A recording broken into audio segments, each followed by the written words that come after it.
Okay. Ang susunod natin pag-aaralan yung rational inequality. Medyo mahirap to kaya makinig maigi. Okay, example number 1. X minus 3 all over x plus 2 greater than or equal to 0. Okay, so inequality kasi meron siyang greater than or equal or less than or equal. Okay, first step, ganito. Makinig So, yung numerator, equate lang daw natin sa 0, tapos kunin daw natin yung value ng x. So, x is equal to 3. Then, ganun din sa denominator, equate lang din daw natin sa 0, tapos kunin natin yung value ng x. X is equal to negative 2. Okay. Drawing na tayo ng number line. Ayan. So, hahanapin lang natin sa number line si 3 sa si negative 2. Siyempre, si negative 2 nasa left side, Nasa left side. Si 3, bandang kanan yan. Okay? Tapos yung outmost number dito sa left side, yung negative infinity. Okay? Okay. So, negative infinity, mga numbers na nasa kaliwa. Tapos si negative 2, yung nakuha nating value. At yung positive 3. Okay? At yung kanan, which is positive infinity. Okay. Ngayon, ganito ang gagawin natin. Okay. Bakit daw natin nilagyan ng not equal dito? Kasi, etong denominator natin, kapag ito nag-negative 2, itong x na to, negative 2 plus 2, ang sagot, undefined. Kasi magsi-zero Kasi, tingnan nyo sa calculator nyo, i-divide nyo. Kapag 0 ang denominator, undefined, hindi masosolve. Kaya bawal daw na mag-negative 2. Ito, si denominator. Okay. So, siya yung bawal Okay.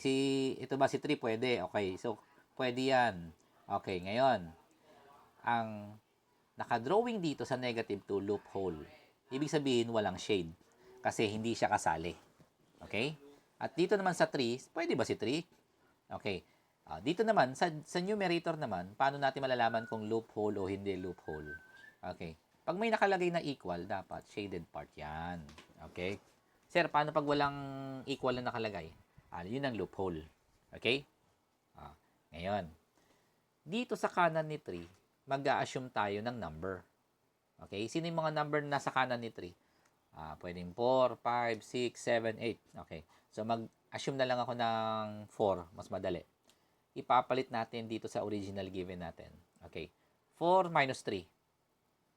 Ang alamin lang natin kung positive o negative. Wala tayong pakialam doon sa value. Okay. 4 minus 3. Positive or negative?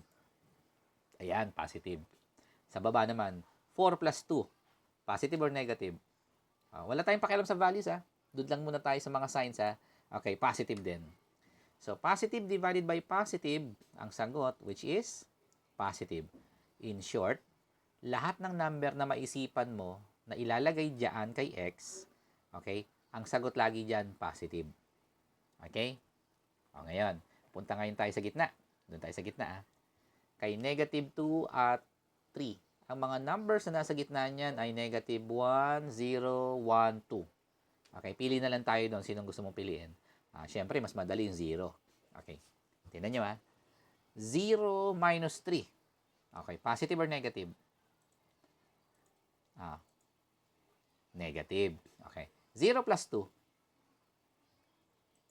Positive. Ayan. So, negative divided by positive ang sagot, negative. So, kahit anong numbers na piliin mo na nasa loob ng negative 2 at 3, ang magiging sagot ay negative. Ayan, di sulat natin. Ayan, di tanggalin na natin to. Dito naman sa left side, ano yung mga numbers na nasa kaliwa ni negative 2? So, negative 3, negative 4, negative 5. Okay, marami.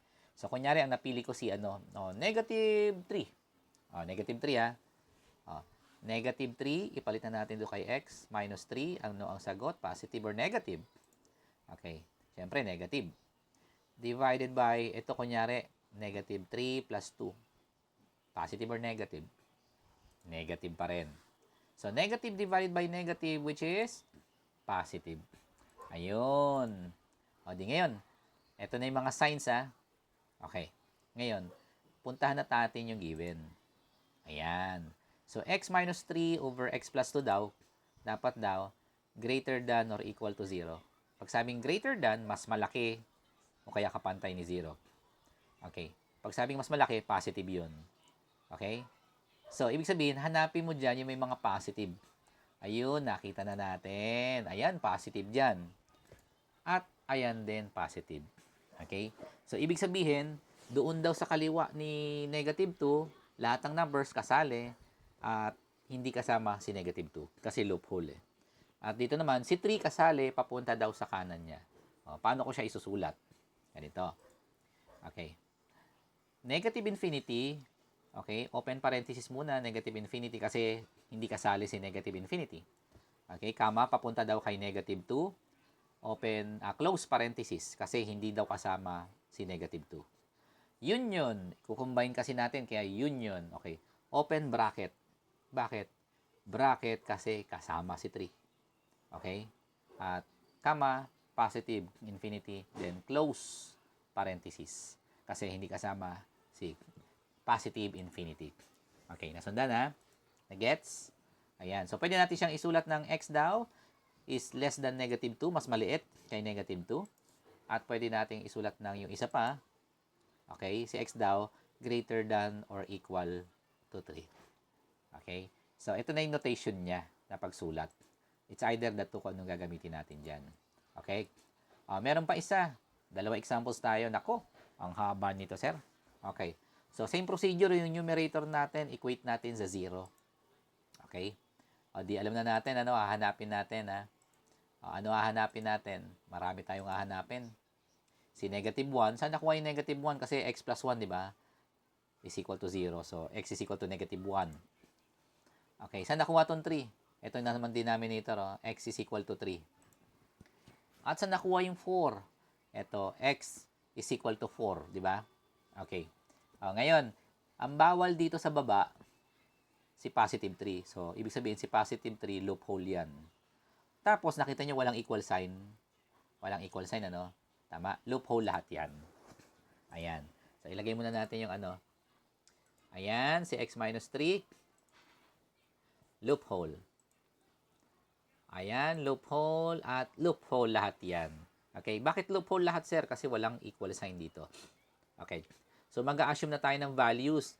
Kung sinong gusto mong unahin, pwede. Hanap ka ng values dito, hanap ka ng number dito, hanap ka ng number dito, hanap ka ng number dito, tapos alapin lang natin kung positive o negative. Okay, so dito daw positive. Bakit? Kunyari 5. Okay, 5 minus 4, 1. So, positive times 5 plus 1, positive pa rin. So, positive times positive, positive. Eh, yung baba, 5 minus 3, positive. Kaya, positive ang sagot dito. Okay? O, ngayon, sa 3 saka 4, pili ako ng number. Sinulat nyo na negative, kunyari 3.5, gagamitan mo ng calculator. Okay? Ipapalit mo lang si 3.5 dito. Sir, bakit 3.5? Kasi nasa gitna ni 3 at si 4 eh. Oh. No choice tayo kundi yung 3.5. 3.5 minus 4 times 3.5 plus 1 divided by 3.5 minus 3. Aalamin mo lang naman kung positive o negative eh. O, ngayon sabi niya negative daw. O, katulad nito, si negative 1 at si 3, may number na nasa gitna niyan. Pwedeng 0, pwedeng 1, di ba? O, kunyari 0. 0 minus 4, negative. 0 plus 1, so positive. So, negative times positive is negative. 0 minus 3, negative. Negative divided by negative, positive.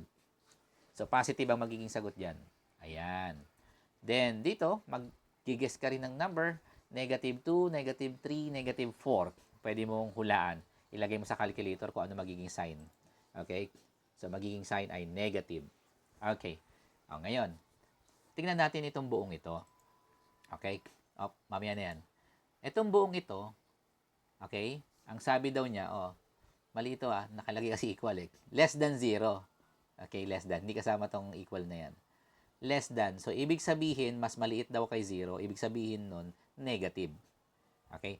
Hahanapin mo dyan yung may mga negative na sagot. Ayan. Ito pa isa, may negative dito. Ayun. Okay? So, lahat ng numbers sa kanan ni negative 1 kasali at yung number sa pagitan ni 3 at si 4. Pero si 3 at si 4 hindi kasali. Okay? So, isusulat natin yan. Negative infinity, comma, negative 1, close parenthesis, union, open parenthesis, 3, 4, close parenthesis, kasi hindi sila kasama, at meron pang isa. Okay?